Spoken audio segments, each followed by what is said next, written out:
ये तस्वीर जरा देख लीजिए, टीएमसी और बीजेपी कार्यकर्ताओं के बीच ये भिड़ंत हुई है। ये देखिए मारपीट हो रही भाई, आप लोग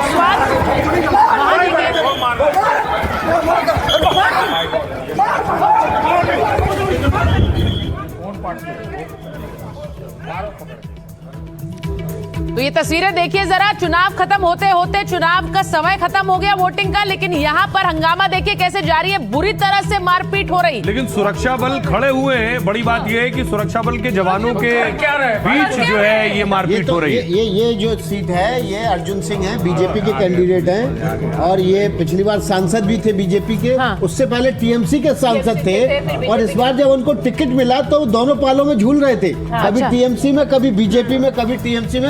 फ्रेम में अर्जुन की आंखों के सामने ये मारपीट हो रही है और वो सुरक्षा घेरे में, आधा टीएमसी में, रिवॉल्विंग डोर। उत्तर 24 परगना की तस्वीरें मैं आपको दिखा रहा हूं। एक फ्रेम में आपको मनोज्ञा हमारे साथ जुड़ रही है। मनोज्ञा, तस्वीरें हम देख रहे हैं, सुरक्षा बलों के सामने मारपीट हो रही है, लाठी चल रही है, घूंसे चल रहे हैं।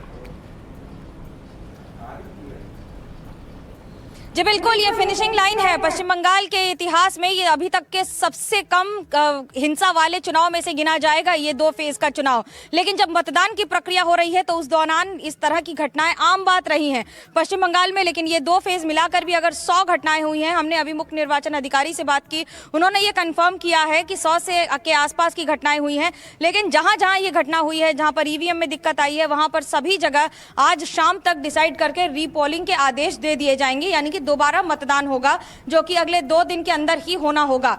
पर इन सब के बीच में उत्तर 24 परगना में नोआपाड़ा में, जहां से अर्जुन सिंह इस बार उम्मीदवारी कर रहे हैं और उनके खिलाफ तृणमूल कांग्रेस के उम्मीदवार हैं, तो यहां सबसे ज्यादा कांटे की टक्कर देखी जाती है। हिंसा की तस्वीरें भी यहां सबसे ज्यादा आती हैं, बमबाजी होती है। पर इस बार जिस तरह की लाठीचार्ज की तस्वीरें आ रही हैं, ये पोलिंग बूथ के आसपास है, जहां पर अनुमान लगाया जा रहा है कि कुछ पार्टी के समर्थक, अलग अलग पार्टी के समर्थक जो वहां रहते हैं